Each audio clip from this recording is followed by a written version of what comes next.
Да. Я предлагаю вам поближе сесть к нашим актерам и не бояться их. Я не хочу поставить потом презентацию. Мы потом пересядем. Мы потом пересядем.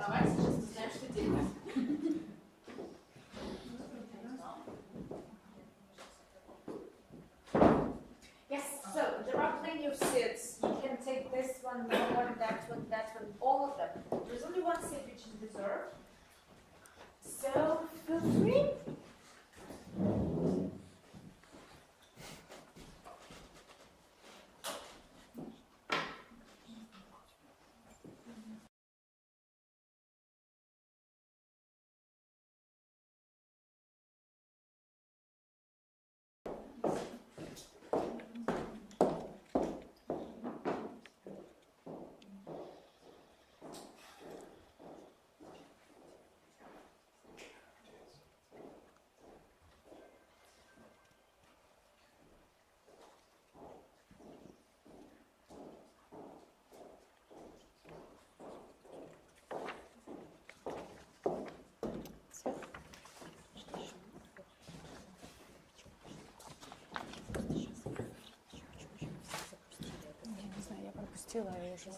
Sorry. No. Can you sit please here? This is for artists. Artists. No, no, no, no. Chairs, you can sit there.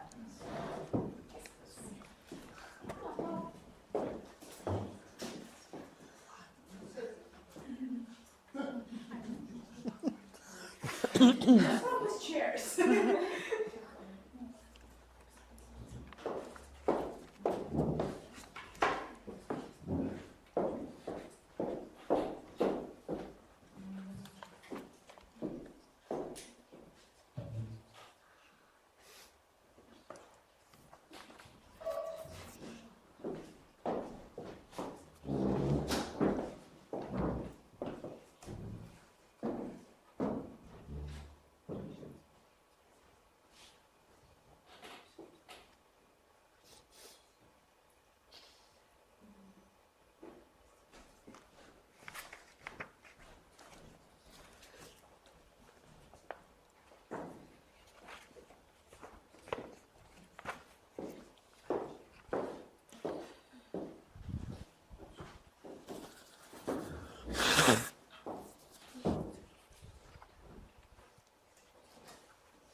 For I think 3 more minutes.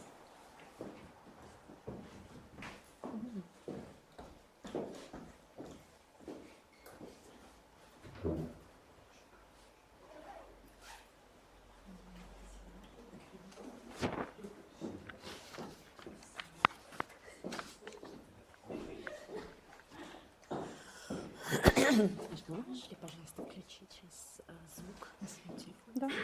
Потому что мы все сейчас... Давай. Что мне сделать нужно?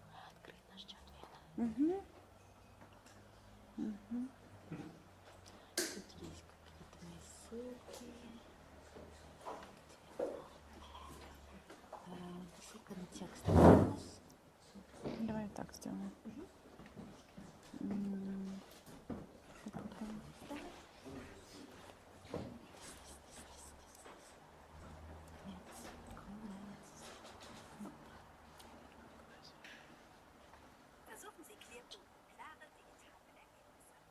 Nicht schwanken. Да.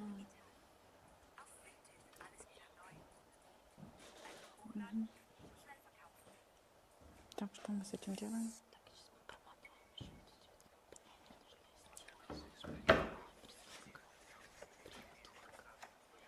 Сейчас мы идем к тебе в историю. Подожди, дурочка. Вот так.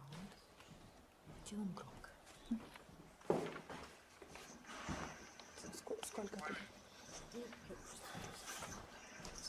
Когда выключить или когда?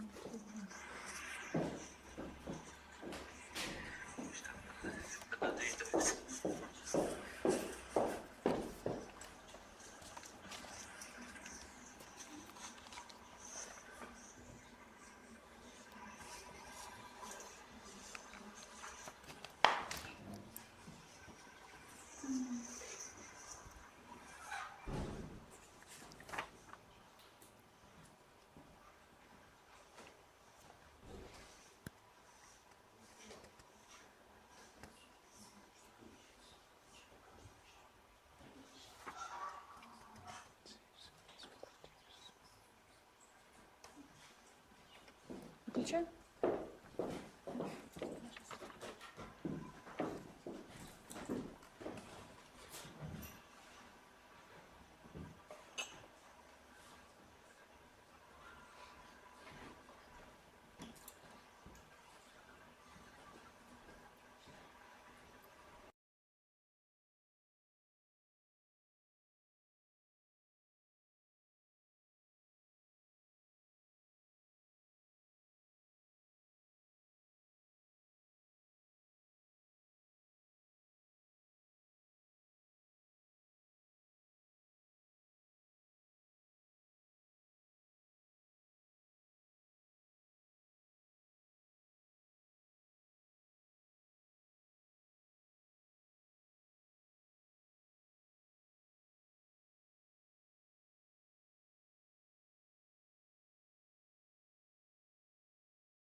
Can be found near the boiler. The train timetable and passengers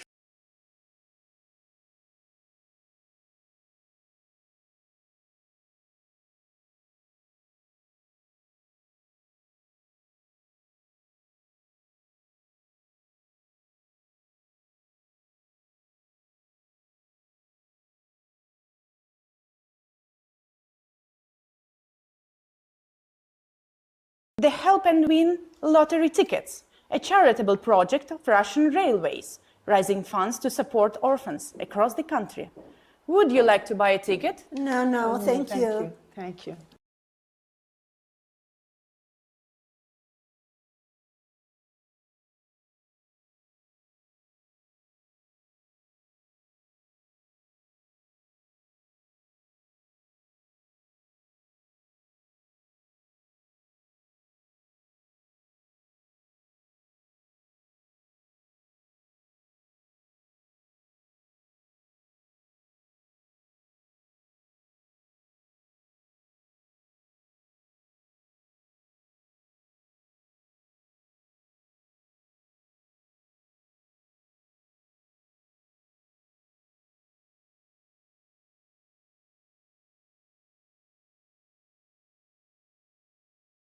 These camouflage notes, some collect money for the Russian soldiers, and others who aren't at work, they just stay silent.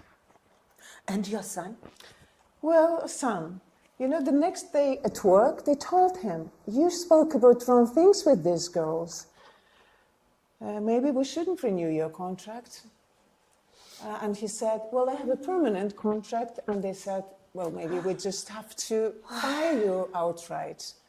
Because we remember that 2 years ago, you donated some money to Navalny, and then we forgave you, but we cannot stand it anymore. And in the end, they told him that he's going to work until his vacation, and his vacation is in a week. We will see what's going to happen next. So the girls basically reported on him. Well, in fact, they did not, but they were questioned by the administration, because the administration asked the foster nurse who is living in the orphanage to ask the girl, what they were talking about. Because there's all kind of, there are psychologists and this foster niece who is living in the orphanage. And since it was summer, my son didn't have any therapy sessions, so he usually just takes them to museums and does this therapy to them. But he just took them to this weaving, camouflage nets place. And he doesn't even recall saying anything subversive. He just said that the war is nonsense and maybe this net will save somebody's life. And yet it was considered dangerous. I thought the girls went and complained. Now kids, honestly, it's terrifying. Teachers report on kids. Kids report on teachers. Yeah, I'm really afraid my grandchildren will be raised in these conditions. And now they're already bringing up this new generation of patriots. And it's so frightening. Yeah.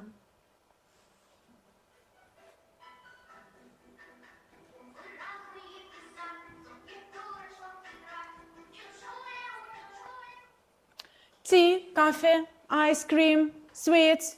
Would you like anything? Oh, you're just sitting here with nothing. Come on, let's have something nice with your tea. Huh? And what do you have? Oh, I have a lot. We have, let's see, a lot of different kinds of ice cream. Сахарная трубочка, Митя, Dasha, what else? Бодрая корова ice cream, fruit ice, почемучка, something else. Do you have something that is not cold? Not cold. Oh, sure. We have ягодная лукошка with raspberries, glazed curd snacks, сырки Bayou Alexandrov, and rot front candies, babaevsky chocolate, mint прянички. What else?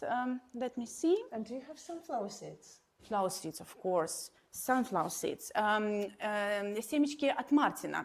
Just don't make a mess on the floor, okay? No, we'll be careful, we promise. We will be careful, we promise. Careful? You sure? Yeah. Yeah, you definitely should be careful. Because to be honest, we can hear what you're talking about here. Yeah. But I understand you. Because, I'm so tired of it all myself. And my family too. Would you sit with us for a moment? Just for a second, because, I have to work.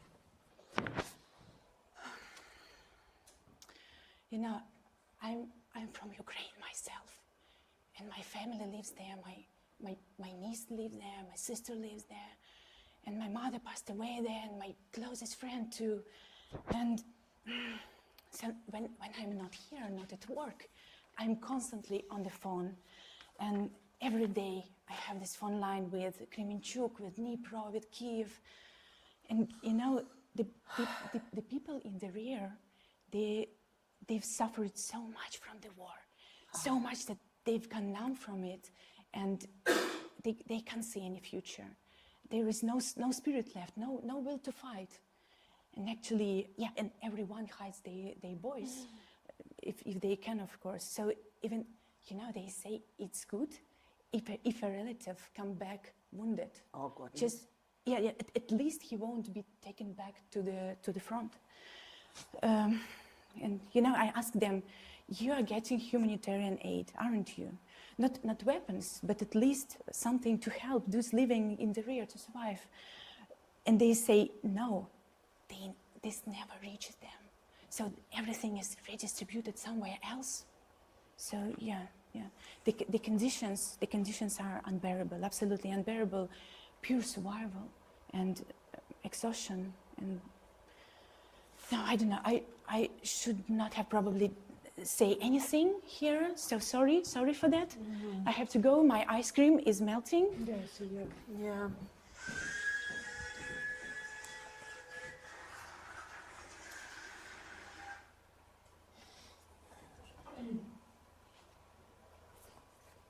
Station peaceful. Sorry. Station, peaceful atom settlement. Please remain seated and avoid sudden movements. Oh, somebody signals back. A friend sent me a screenshot from the parents' chat. And can you imagine what is there?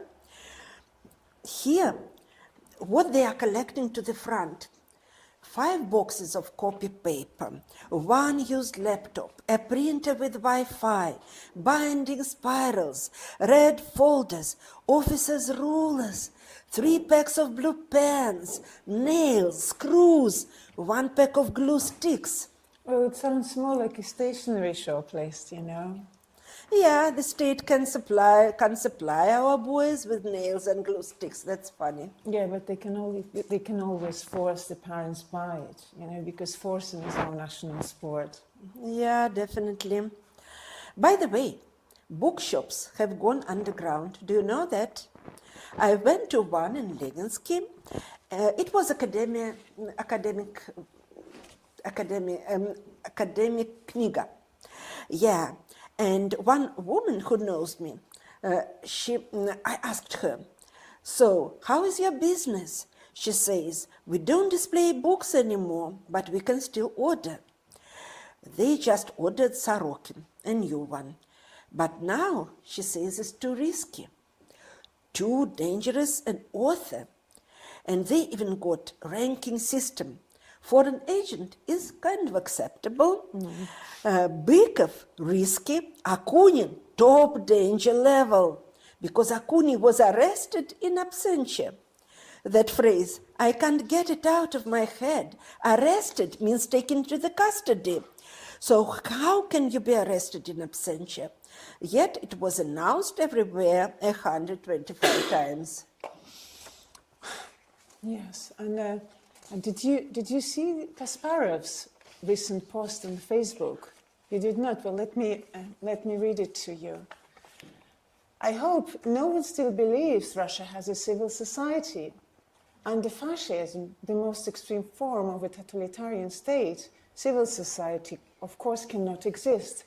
But those who are abroad, we can still do much. We need an organization, a way to represent this million-strong community. When military defeat brings change, we must be ready. And blah, blah, blah, you know, this kind of rubbish. Nonsense, I can't read this anymore. Representation of compatriots. But who is going to represent us? You know, those who are staying inside the country. It sounds like everyone left. And no one left inside. They'd feel almost indecent to write that in 2024. Well, maybe he's right, and there is no civil society in an organized form, but, you know, we see how small protests spark up here and there where you least expect them. I'll tell you the story. I have a friend's friend, and she bakes cakes by order. And actually at home, she does it at home, and people order cakes that say no to war. And then the pictures of these cakes end up online. Isn't that scared? Isn't she scared? Well, it's not that she doesn't post these pictures herself, you know, the clients do. And then others asked about more cakes, and then there were spreads. And of course she's worried, but what can you do? Because, you know, you never know who is ordering. And all this business is happening in her apartment, you know, this little protest. That's risky. It's very risky. Yeah. Oh, you know, and once it got worse because somebody ordered the cake with Putin and cut off head and asked her to put the scissors next to the full figure. And she got really afraid. You know, she said, okay, I'll make you Putin's figure, and put the scissors and do whatever you want with this figure. Yeah, horrible, horrible. Yeah, what sickening nonsense all this, and I can't believe that we're living in this situation for so long. It's been almost more than 3 years by now. It's just sickening. What else can we do? It's our shared emotional experience now. We have to live through it and make sense of it somehow. Yeah. Well, shall we go to the dining car? Just stretch our legs. I don't know. A bit, get something there. Yeah, maybe there's something interesting. Have you heard, this our blonde bestie shaman, he just announced the new brand, the vodka, Yaruski, so maybe they got it there, but I'm sure they don't have any Kievski torte anymore. Yeah. So let's go.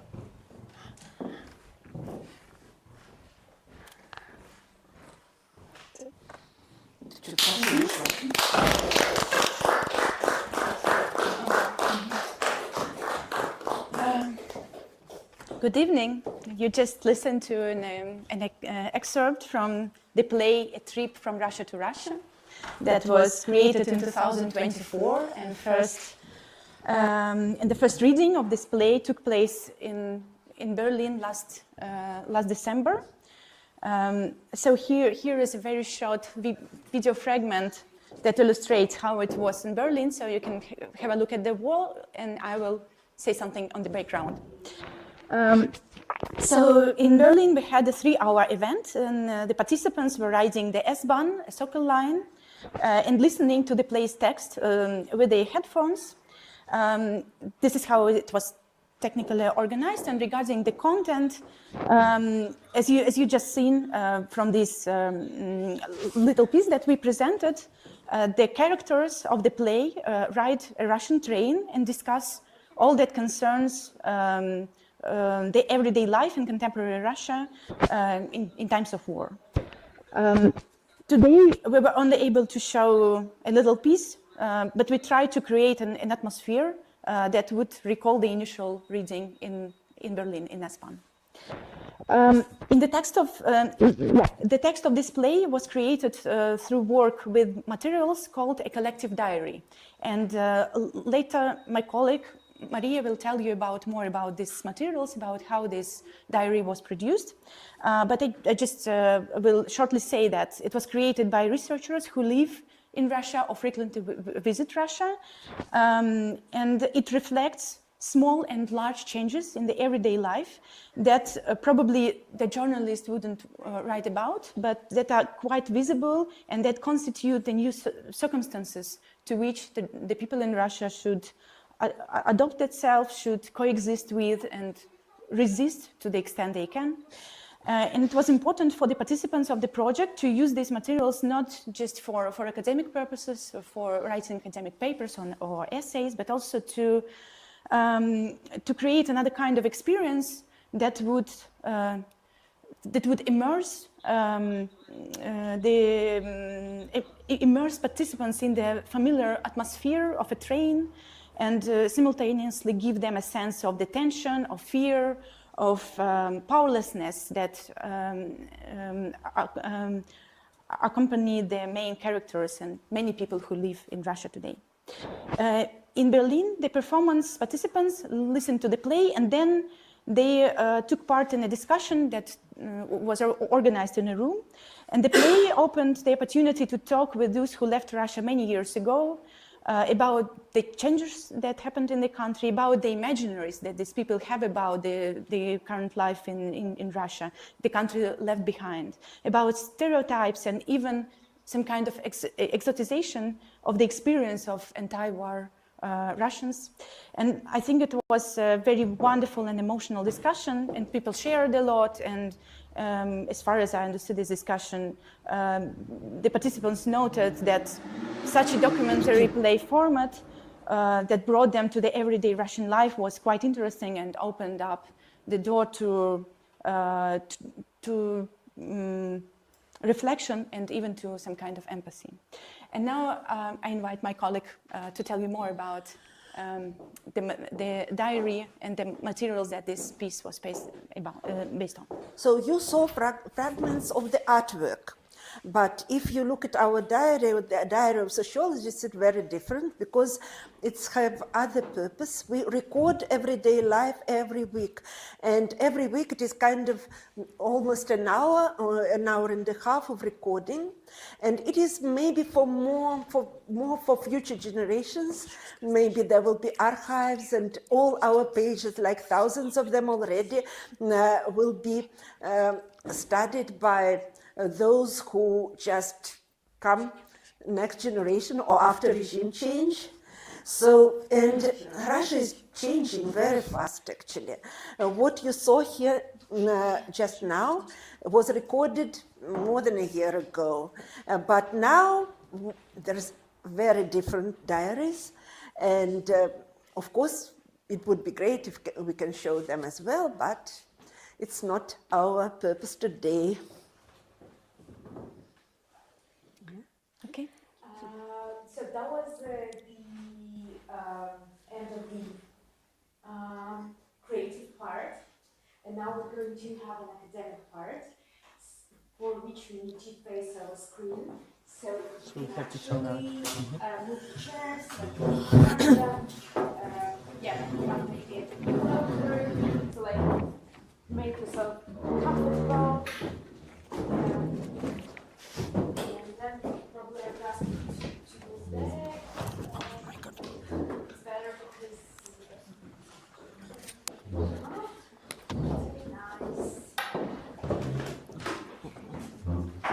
Так, это чье? Не знаю.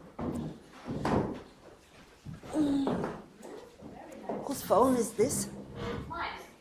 Okay, Леня, если я вдруг встану со стула показывать... I'll put it here.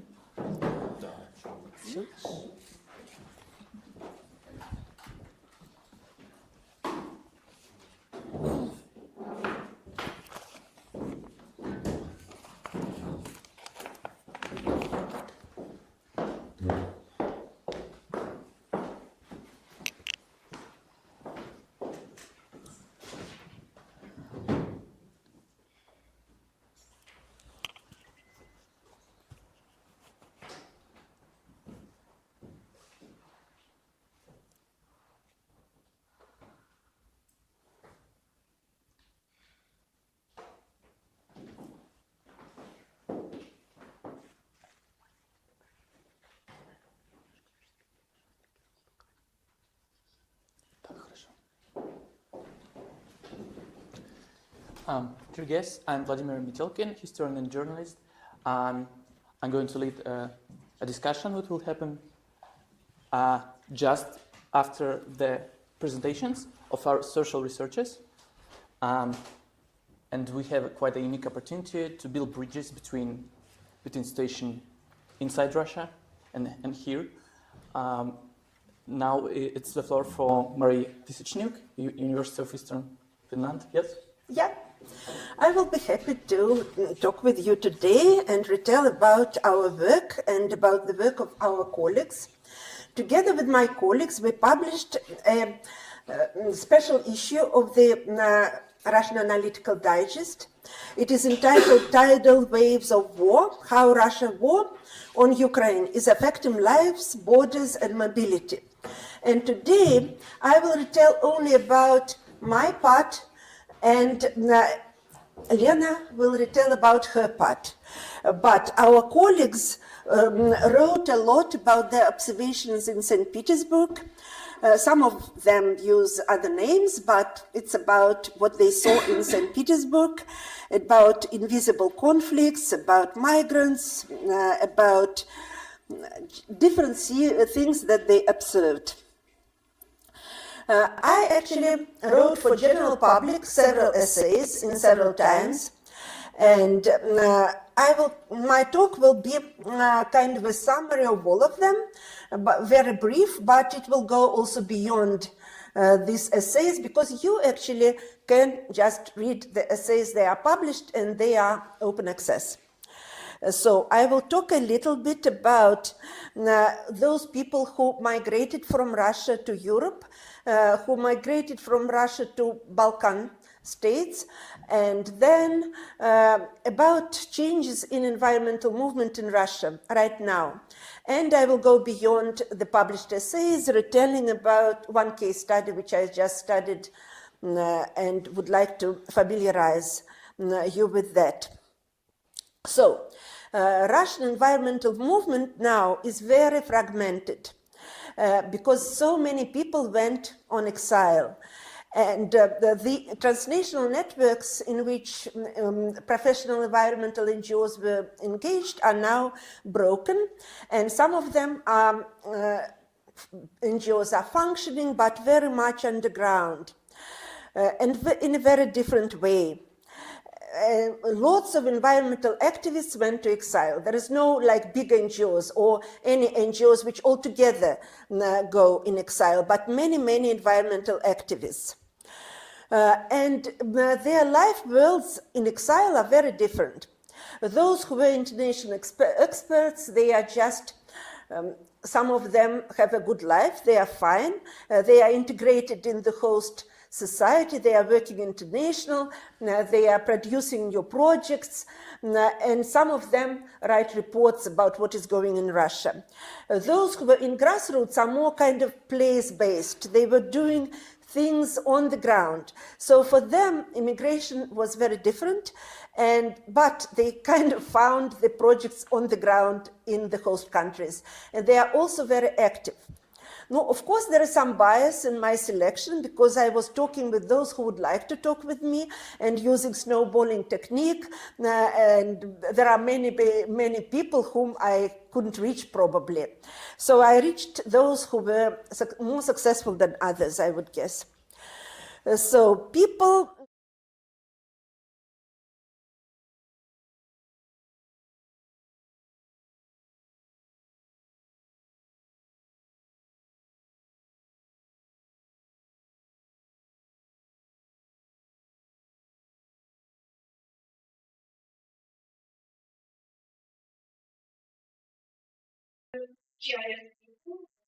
They went to other GIS offices around the world because in Russia it is really very dangerous to work with GIS maps because they can consider like can be used by drones or whatever, even if they are open access, even if everybody can find them on the internet. Still, if authorities find the activists for work, first left those people, and others people were not so fast. They were trying to apply for the jobs and going more slowly abroad. Some eco-defense activists, it's one of the NGOs very well known, are now in different countries, but one of them, their leader is in Germany, and they are working with German NGOs to impose sanctions on Russians who on German NGO, on German organizations who are violating sanctions and reporting that to the parliament. And why they can do this better than others? Just because they have all these supply chains knowledge, because before they were organizing consumer boycotts against different polluted enterprises. So their knowledge helped them now to impose, to find violators of sanctions. So I studied the environmental people, environmental activists who went in exile to 10 countries. This work was happening for more than, since the war started, so more than 3 years. And today I will talk only a little bit, because we are still publishing papers on that, you can read them. So the first essay which I displayed was about the Russians moving to Europe. And Europe is very different as a receiving country. And the political opportunities for activism and for work of environmental people is very different in different countries. I would say that the best place for professionals was the United Kingdom. But there is very hard to get. People who went there were applying for these jobs from Russia, and it took them a while to get working visas, but when they got there, they are doing exactly the same or very similar to what they were doing in Russia. For example, the activist was saving the Siberian River. There she is saving the River Thames together with the British NGOs. Another activist was monitoring cities program in Far East with China. Now she is monitoring cities program in other region, in Asia. But her expertise is very much useful for Great Britain. And another person was doing logistics in the Greenpeace in the Arctic. Now she's doing logistics in Bermuda. So pretty much no critical juncture with going abroad. But these people don't integrate the diaspora. They really integrate with their colleagues in the UK, and they even don't know what is the Russian diaspora there. Very different is Germany, where it's huge Russian diaspora, where events are happening all the time, but there are also some very successful activists. For example, one of them is an environmental journalist, which continues to go to COPs and write reports about climate change about Russia, and leads the association of other journalists. So her life maybe was hard, but she adapted very well and probably is ready to stay and continue being now a like German person. And there are some other examples. The different thing happened in France, where it's much less subsidies and help from the government, and that's why it's much harder to live there and to work there. But what is interesting in my sample, that people get the grants from the same foundations that we are getting in Russia, and they are continuing doing the same, but not exactly the same, but they are helping those who were in different activists, mostly human rights, not so much environmentalists.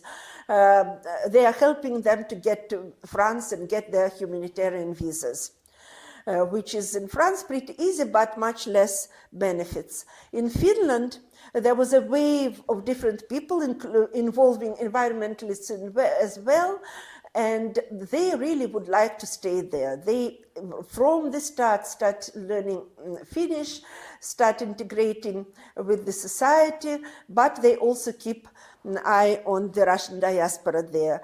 And successful people are those who went mostly to the universities and like change career from activism to more academic work. So that's about Europe in short.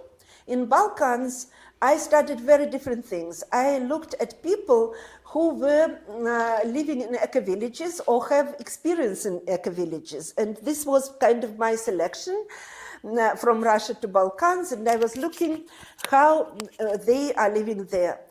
What is interesting that they also built eco-villages right away there. For example, in Montenegro, they built like mountain land eco-village, which is very different, but lots of practices which they learned in Russia are transferred there. And they are well received by the diaspora in Montenegro. In Serbia, they are mostly people from eco-villages are working in the Serbian families in the countryside, and they also bring lots of innovations about sustainable construction, about permaculture, about building from recycled materials, and they are very well received, like families in Serbia would like to host them. So these are kind of my essays, which, in short, which we published. But now I will tell you about what happened in Russia and how the environmental movement changed in Russia since the war started. This is work in progress. Already some papers are published, others are on the way, and I'm continuing my work since the war started all the time. And it is pretty risky. So, major repressions in Russia took place with professional NGOs, integrated into international networks. And they needed to adapt, to change name, to close, to reopen, to went abroad. It was a big, big change from them. So what was World Wildlife Fund now becomes Nature and People.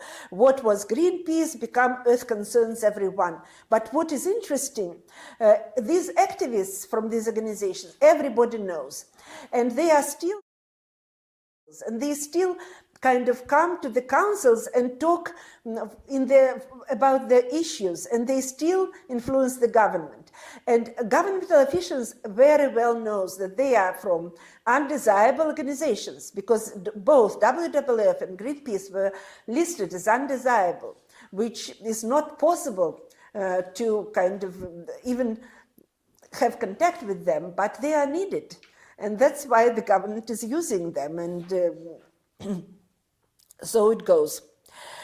I would say that there is a lot of local social movements in different regions. They are against landfills and different undesirable construction, saving urban parks, and there's a lot of them. And they are very different, with very different activists. And in the regions, there is almost no old professional environmental organizations. Maybe there are some, but in a study of my colleague who is just going to several regions in Russia, she didn't find them in her areas of study. So now there is a lot of, in Russia, just now, recycling, separated waste, upscaling, and it is partly co-opted by the state, but partly not, as a grassroots initiatives. And some of them hide their anti-war agenda under environmental movement and just kind of secretly operating not only on the environment, but on other issues. Then if we look at the environmental organization, there are so-called sovereign environmentalism, like governmental organized, non-governmental organizations.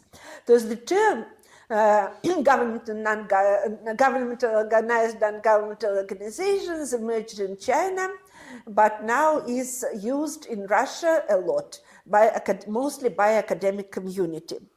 And there are different organizations with huge funding coming from the state. One of them is like Russian Ecological Society, which is kind of a dangerous organization because one of the people is writing to FSB different reports on different environmentalists, and they are getting troubles with that. And another example, for example, I didn't study them, I know.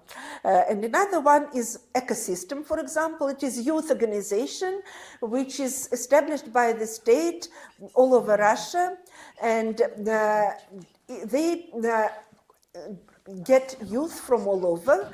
And I would say that they need attention, because some youth are very honestly would like to save nature, to help, and they really were good in the disaster studies on on the Black Sea with volunteering. They work a lot with volunteers all over Russia. And then volunteering is in Russia now in different forms, and it is all over. So there is disaster mobilization, nature cleanups, animal shelter, and war-related initiatives as well. About them I will not talk today. So because we have started talking about volunteers, I will present you one case study which I have done on the Black Sea. And it really, why I decided to talk about it today, which is not in the any essays because it happened just recently, just because it shows what is Russia now about, and how it is all kind of actors behave during the disaster situation.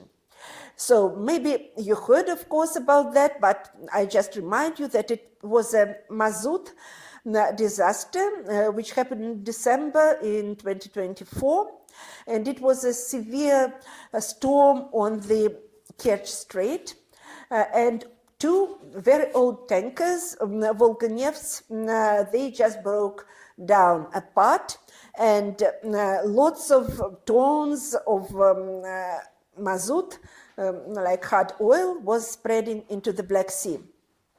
And they polluted 60 kilometers of coastline in Krasnodar Krai and in Crimea.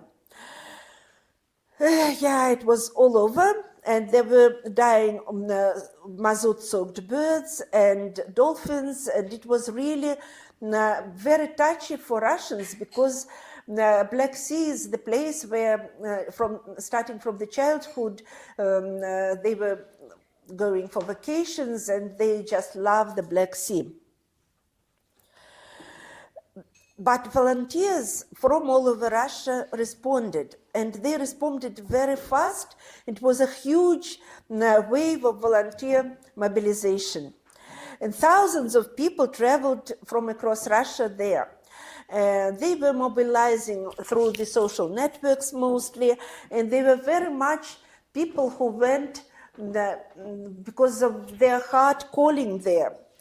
And they were pushing the government to help, not like on the contrary. They were like first coming there and mobilizing state agencies as well with donors and as well with businesses. So they were cleaning polluted coastlines, they were rescuing birds and other wildlife, and they were kind of setting the coordination centers, which they wanted to become like a rehabilitation centers for the future. So I looked what NGOs are really there, and very few NGOs are really there. Like from old NGOs, like not old, like young, the World Concerned Everyone was there, and they were doing lots of fundraising, former Greenpeace, and they were really essential there. What is also interesting that Environmental Watch of Northern Caucasus, which was a foreign agent, they got rid later from foreign agent status, their leaders were coordinating with the governor. So what was surprising for me, how it can be that like foreign agents are operating in Russia, working with the government, and everything is fine, but that's what happened. They say that because of the governor was very much environmentally oriented and somebody needed to really work with volunteers. And Clean Nature Association was kind of an independent NGO involved, and Ecosystem, which is like GONGO, government organized, non-government organization, was also essential. It was important, and they were productive. Here is the map which shows our travel to all kinds of sites. So we started in Sochi, and then we went to Novorossiysk, and then we went to Anapa, which is the epicenter of this tragedy, and we were volunteering in bird rescue and cleaning up the shores together with the PhD students from Vyshka.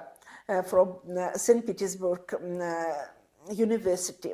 It will be part of her PhD. And then I alone went to Crimea. And of course, it was lots of ethical kind of shaking me. Is it possible for me, like such a who like understand that it is an next Crimea, just to go there? But I went. Because I thought that it is really important to understand what is going there and what is the difference between Krasnodar Krai and Crimea. So, just a little bit about how activists were cleaning the shores. And here is the Bugatskaya split, which is a very long place with sand, and it is the specially protected area, and it was announced as an emergency area where people cannot get without special permission. And what the government did, they asked the war people from the war, from special military operation, to come with their car. So you see the car with the letter Z, and they were transporting people from the buses to work on the shores. And there were tents all over the Bulgarska keys, and they were delivering food. And so they put these military people together to live with the activists in the camps. So I also went there. And what is interesting for me, that there are people are different there. So there was a big camp organized by United Russia, and also just camps which were organized by Ecosystem and other state agencies, and the shore was divided between them. But some camps were absolutely rebellion. And some of them accumulated activists which are very anti-war. For example, here is this slide just shows how we worked. Here, like on the right, that's me in equipment, and on the left is the girl which is washing the rocks.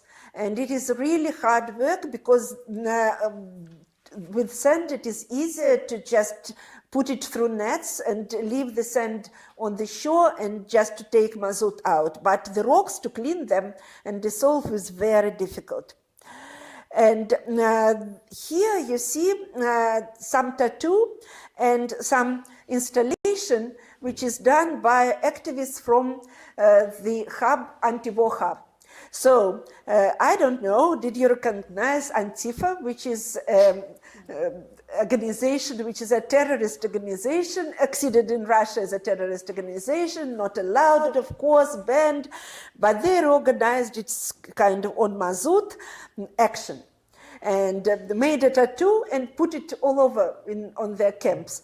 And here in the other display, they just put their cleaning equipment in a way that it would be not so understandable for United Russia. And they also installed the activists which are sent by force from municipalities to clean the shore and show how lazy they are. Now I switched a little bit to the bird saving camps. It was very, very touchy and very hard work for people because the birds were dying, and they say that 10% of birds survived, but in my interviews in some camps they were saying that like 0.1% was surviving. So the birds were dying in hands of activists, but they were staying there through the night. They were hardworking. They rejected euthanasia. They decided to try to save any bird because they cannot really, in current Russia, to show their humanitarian attitudes. So here they had full ability to do that. And they came also to all over Russia. Almost in all camps, there were maps with displays from what places people came to save birds. And the government was never sending, and United Russia and Ecosystem were sending people only to clean the shores. But they were not sending them to save birds because it was kind of considered a little bit useless for the government. And local people were making these graffitis in different places. And I cannot show you all the art, but there is a huge amount, more than 100 artists came, and they were creating art all over, showing the work of volunteers. The veterinarians were coming there as part of their job from Moscow, from St. Petersburg, and I would call this medicalization of bird rescue because they were experimenting what to do to kind of prepare for future disasters, and they tried different tools on these birds. For example, they were taking chickens and taking blood from the chickens to the rescue birds, to chongas, and one of them had 3 times changing blood, and then the bird survived. So kind of, they are of course simultaneously with doing this work are writing the papers, but volunteers who are around didn't allow euthanasia for those, they really command these veterinarians. They were not kind of, the idea was that they come and lead the process, but it was different. It was like volunteers were leading the process and veterinarians were just doing the work which volunteers allow them to do. So it is interesting here to analyze the interaction with the state, how it goes. So it is very different in Krasnodar Krai and in Crimea. So in Krasnodar Krai, volunteers were frustrated with the state. There was a lot of critique of the state very openly. And they relied on their own initiatives and local support and their own networks.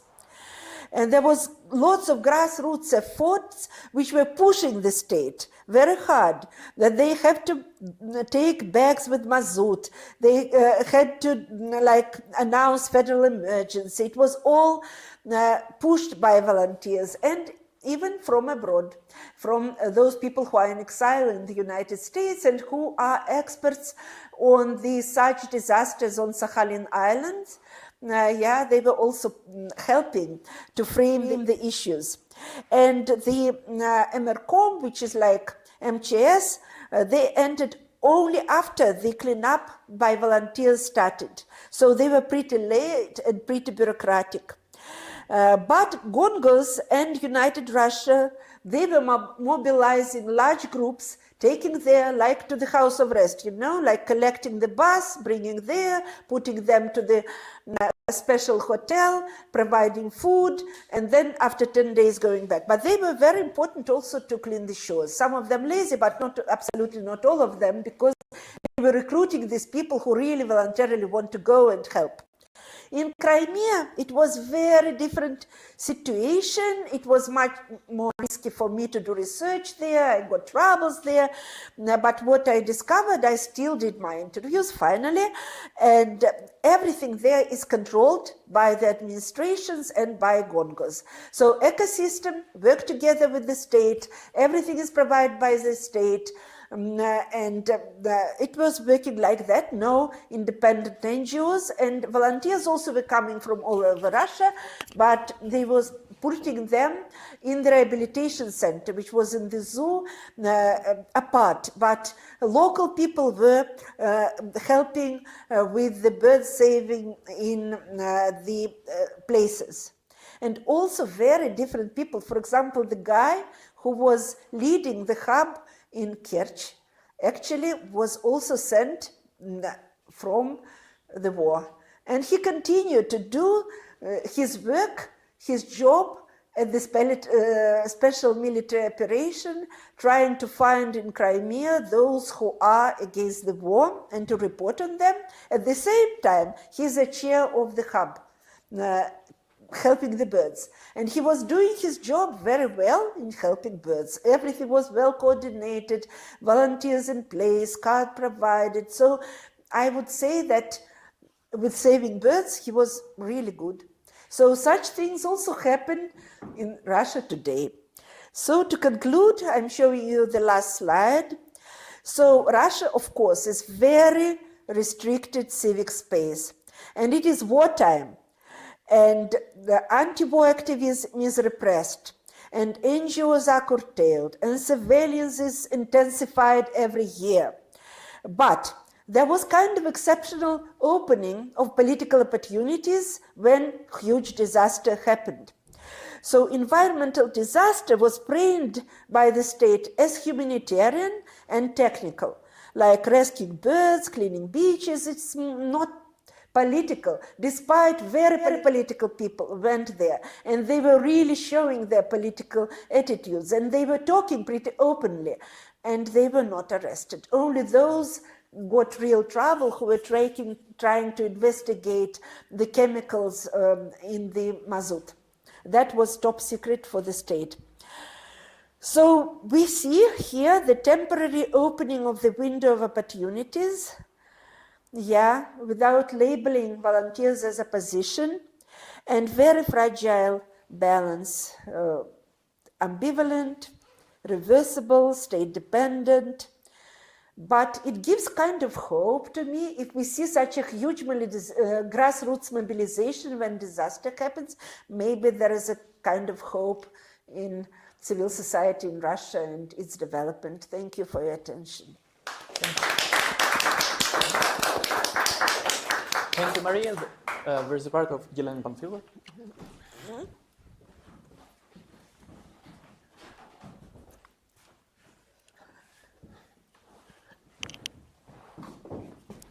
Хочешь здесь сидеть? Иди туда, мне будет тесно. Да, хорошо. Okay. Thank you. Thank you, Masha. It was an absolutely exciting talk. My material is not as exciting. I'm a border scholar. You know, I've been studying borders and borderland communities for many years. And I got bored at some stage with this subject. But when, you know, Russia and Europe started its separation processes after the war began, I got back to the field. And what I'm trying to do here today is to kind of conceptualize our experience, the experience of international Russians who travel between Europe and Russia and do it despite all restrictions or difficulties within the country. So I called it Mobility Across a Shattered Space.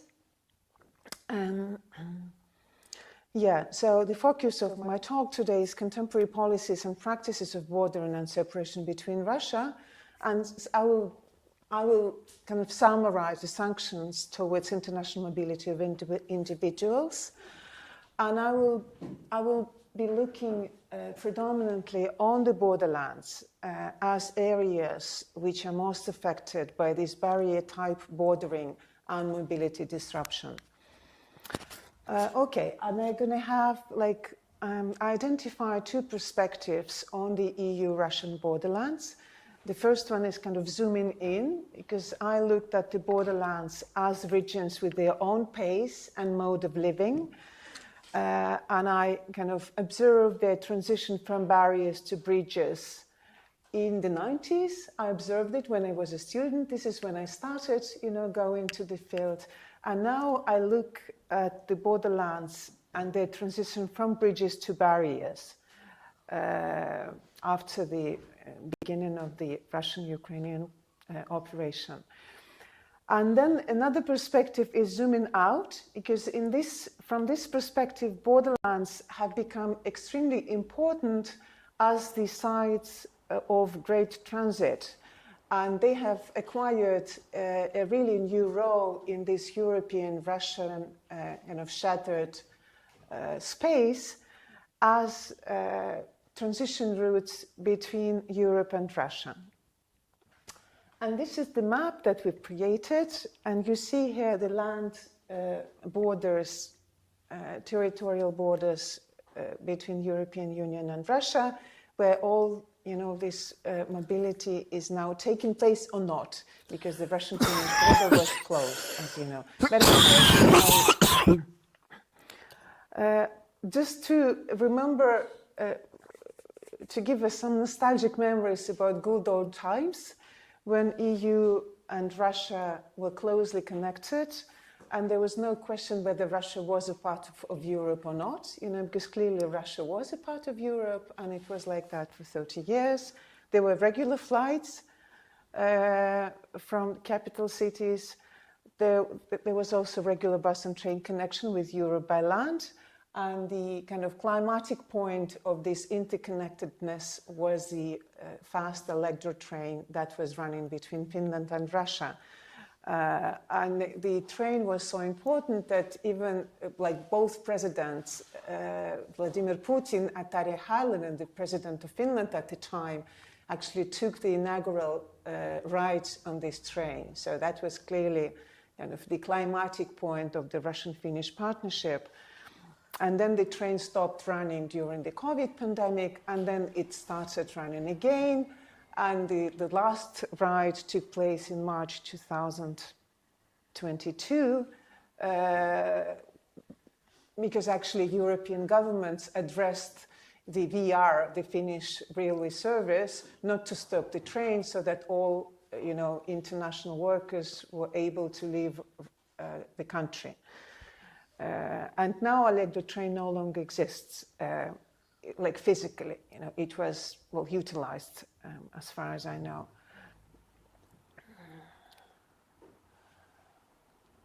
Okay, and then EU-Russia borderlands were like interfaces of this great interconnectedness between Russia and Europe. So there were cross-border cooperation programs where both Russia and Europe financially contributed.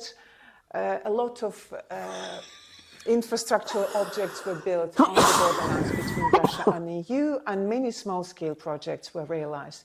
And there were plenty of projects on the ground of memory, heritage, religions, and culture. Of course, there was a huge cross-border trade and mobility, especially visible in these border towns such as Imatra and Lappeenranta on the Finnish border. And these two places lived on Russian tourism. And then there was an important, such an important thing as a simplified visa regime for Russian citizens, introduced by the European Union in 2007.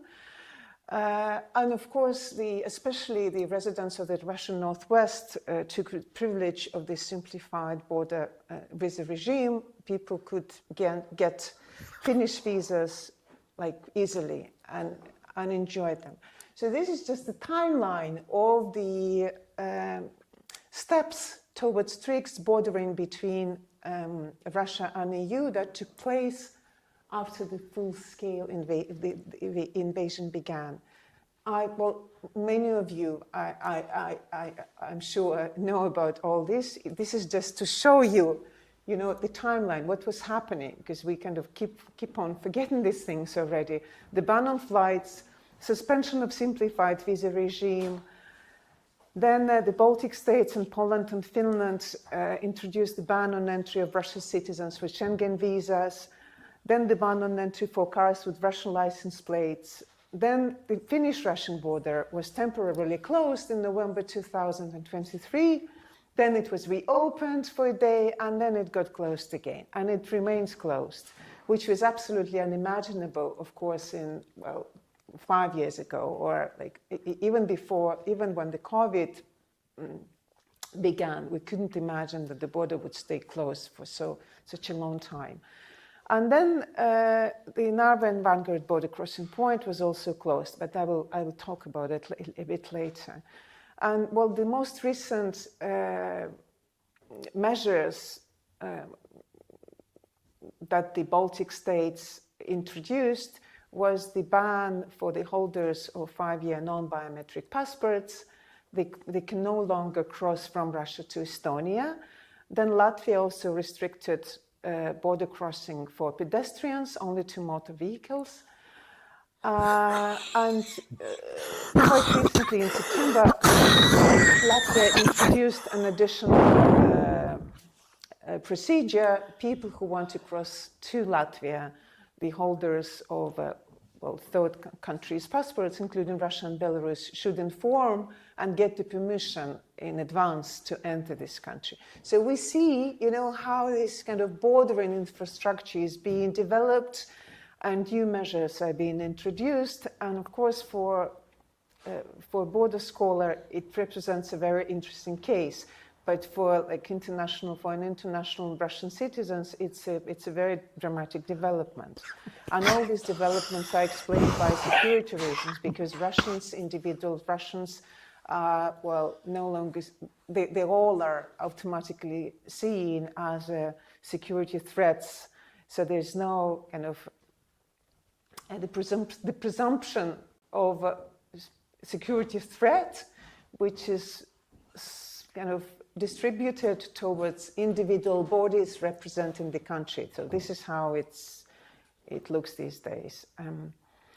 All right, so now we have very limited opportunities to go to Europe.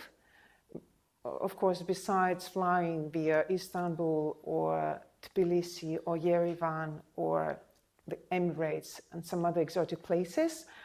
We have one border crossing point that is still open, and where actually even the relatives of people living in the Schengen zone can cross, which is the Russian-Norwegian border crossing point, close to Kirkenes in Sør-Varanger municipality in Norway. Kirkenes is located in 15 kilometers from the Russian border, and the two towns, Kirkenes and Likil, were very closely connected to the extent that actually it was the only case in the northeast western part of the Russian-European border where the visa-free movement was introduced for the residents of 30 kilometers border zone. So people could actually travel freely and enjoy this closeness.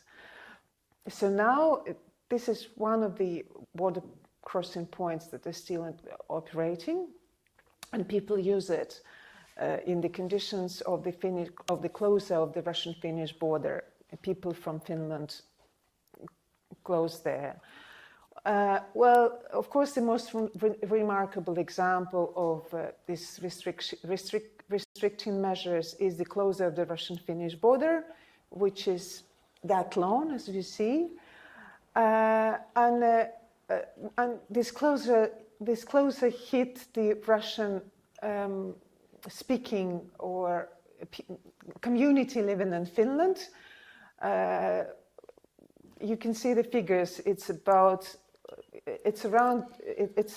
little bit less than 100,000 people with Russian as their mother tongue living in Finland these days, and most of them have relatives in Russia, so they all used to travel across the border. So now it's a big issue in Finland and in Russia, in the neighboring area, about this the lack of possibility to cross this border. Here, I don't know if you can see it, but this is the extract from my essay and also from my field notes about being in Imatra. I will tell it. I can just tell this story. I stayed in the house of my friends in Imatra, 5 kilometers to the Russian border. And we used to go from this house for 2.5 hours between Imatra and St. Petersburg. And now the very same kind of way takes more than 15 hours, and one has to make a giant loop of almost 1,000 kilometers in order to get from St. Petersburg to Imatra because of the closure of the border. So you have to travel via Helsinki, then take a ferry, and then through Estonia, and etc. And so this shows us, now I'm trying to be a little bit more conceptual here. So the new properties of the European-Russian mobility are the following. First of all, we see the complex, non-linear relationship between space and time, and close and far, and fast and slow, as the main properties of the contemporary EU-Russian mobility. Because you see on the map, it's very close, but then you never know how long it will take for you to cross from point E to point B. The distances that travelers have to cover have increased by orders of magnitude. Now this travel is characterized by unpredictable duration and complex temporality, because, well, you have to travel on different means of transportation, wait, you never know how long, and etc. And then the last point, but not the least, that borders function now highly selectively, and being open for some, they act as closed barriers towards the others. So if previously, during a simplified visa regime, Russians were treated as a group, now Russians are treated as individual bodies, and some of these bodies are allowed to cross the border, depending on the composition of their travel documents, including second passport or visa or residence permit, and others are not. So the border becomes highly individualized towards Russian citizens. Okay, and what are the means of coping with this new mobility disorder, as I call it? Well, first of all, it's customized mobility. We build, or people who want to travel, they build their route ad hoc by So every single travel becomes an absolutely customized travel. People have to check the crossing requirements, have to find their means of transportation. Of course, financial issues are important here, etc. So there's no kind of single scenario for all.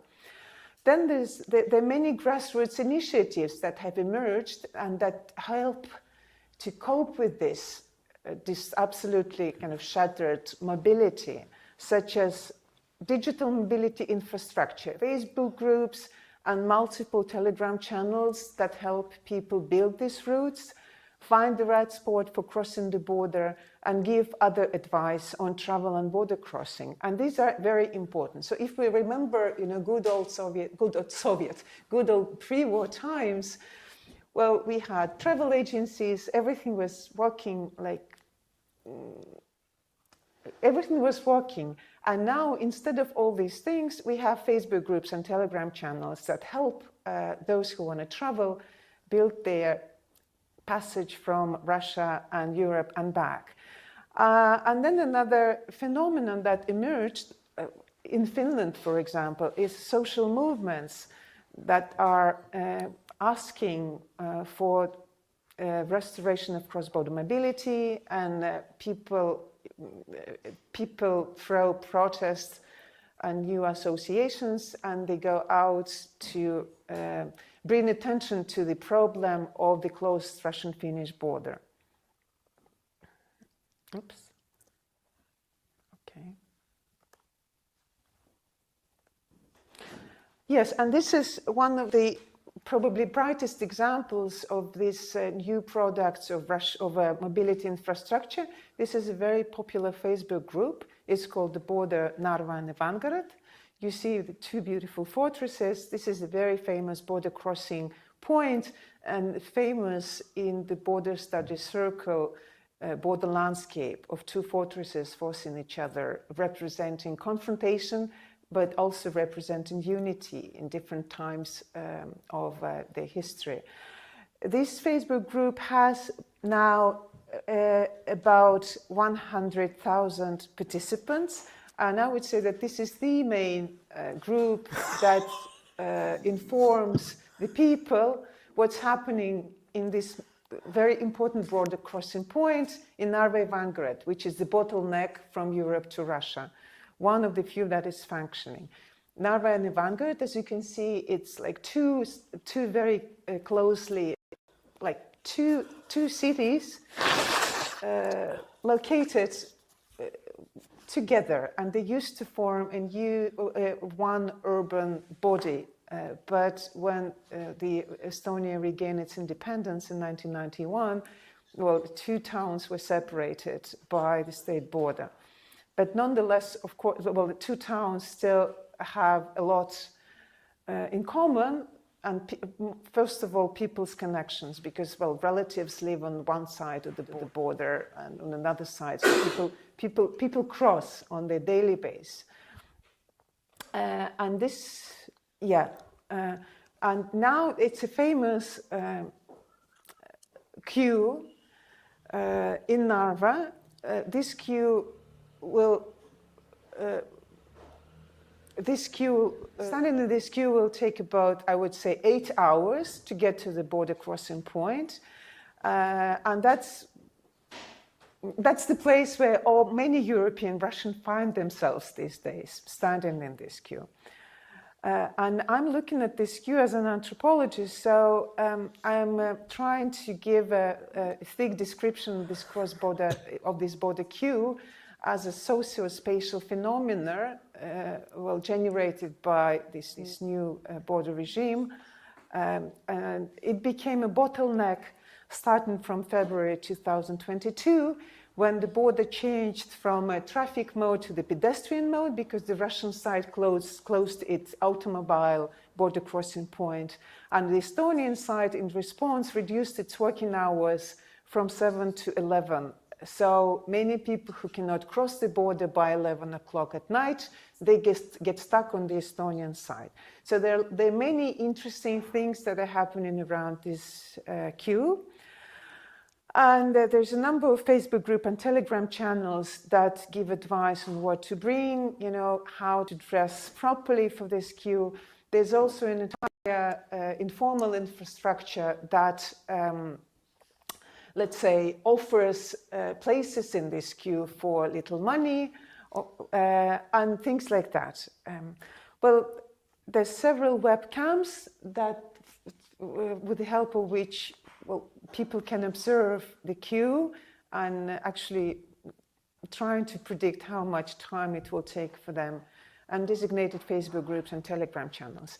And there's a big contradiction between locals who used to go there, you know, daily from Narva to Vanguard and back, and international travelers who come there not knowing the local context, so they're very upset, you know, when they meet this you know, shadow border economy, such as selling the place in the queue, for example.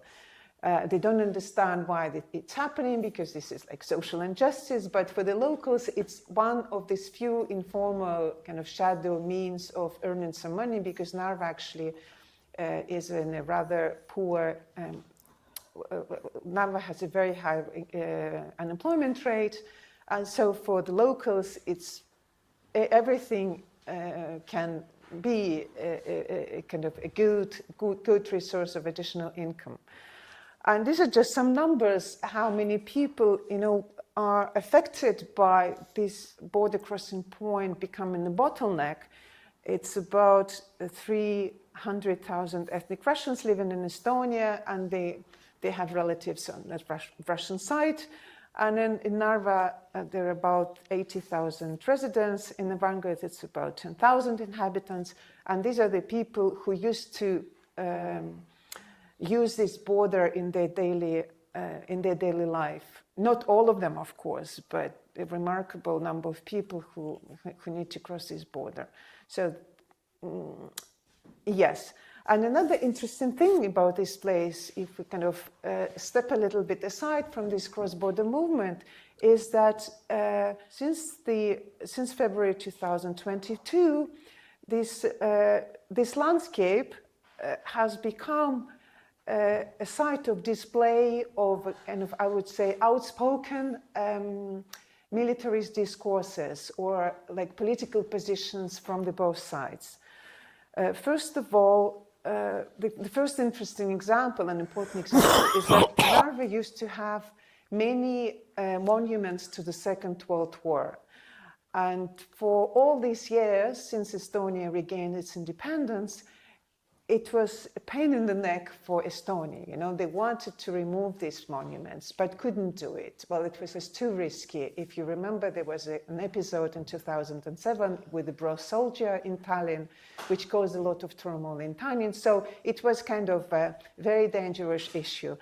But after February, everything became possible. And then in August 2022, Estonia took the decision to remove all these monuments, and removed, one of the monuments that were removed was tank T-34, T-34, which was standing on the Narva side in Estonia.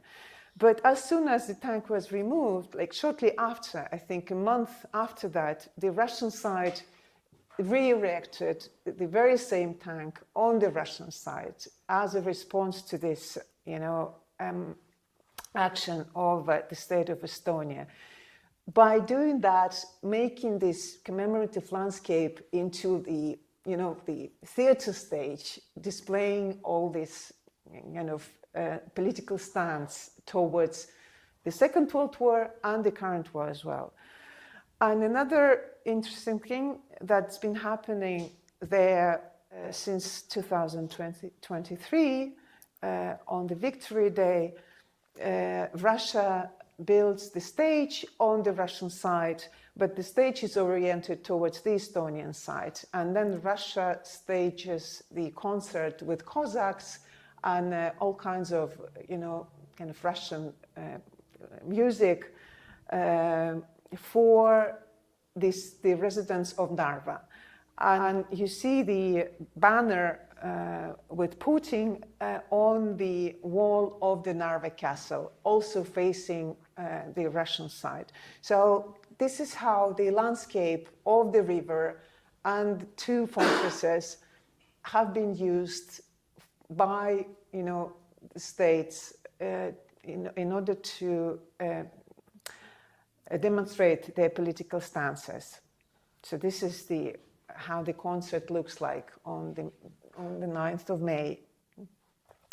This photo is taken from the Estonian side. So let me just summarize what's happening between the EU and Russia. There's a growing existential gap, dramatic for both sides. Difficult travel, personal dramas, divided families, grown-up children who cannot see their grannies, grandparents who cannot travel. And there's also a huge degree of existential separation because of a rapidly changing context of life in Russia. So basically, even those generations, children or parents who have similar political views, still they also report difficulties in communication because the two sides of what used to be more or less the united space are now floating away from each other. Yes, there's also connection problems. Those who have relatives in Russia know, but their mobile connection messengers do not work in Russia. It's difficult to maintain this. And there's something. And now the presentation. Yeah, and then there's also a big question that is often posed as a moral and ethical dilemma, because for some people living in Europe, traveling to Russia is considered as morally unacceptable, whether it's morally acceptable or not. So this is also a big question for those divided Russian families on both sides of the border. So those European Russians who live in Europe, their actions, like their traveling to Russia, is not welcomed or can even be criticized, which is another. This is another important thing. So traveling to Russia has become extremely difficult in all possible ways. And the border queue that we just saw is also functioning as an institute of humiliation and punishment for the lovers of Russia. For instance, Estonian official authorities have repeatedly said that Estonia is not going to make the life of those standing in the queue easier. There's no infrastructure. The toilets close to the border, they do not work 24 hours, 24/7.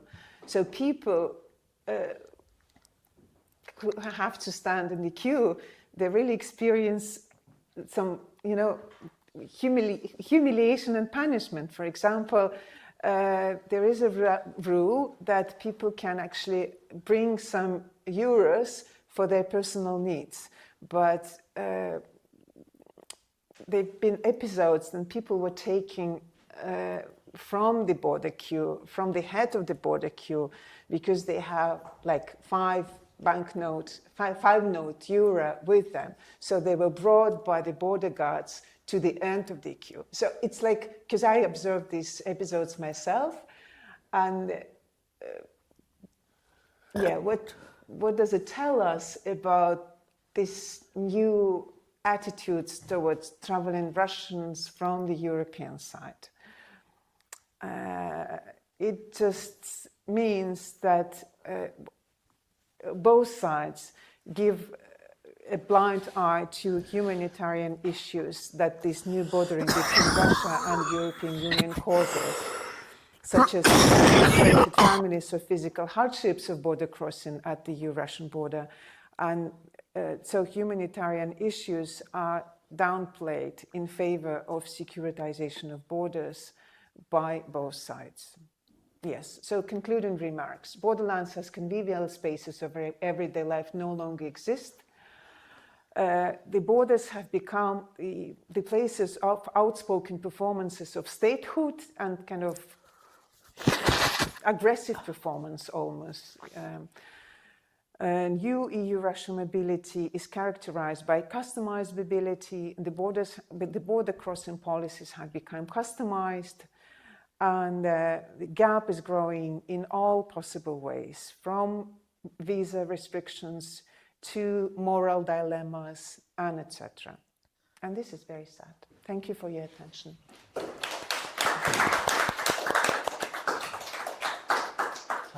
Thanks a lot. It was Elena Nikiforova.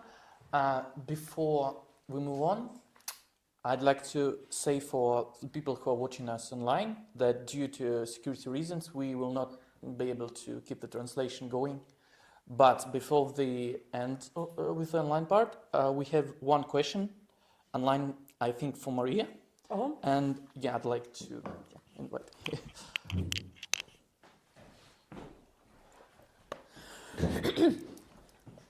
So,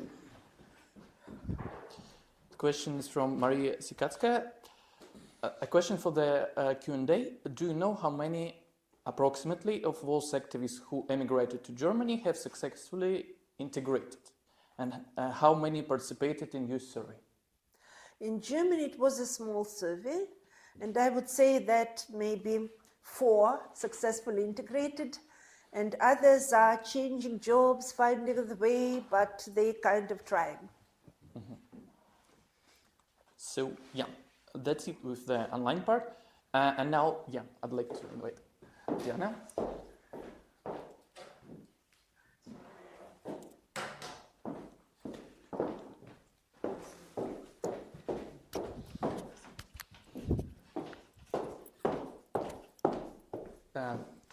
There's a part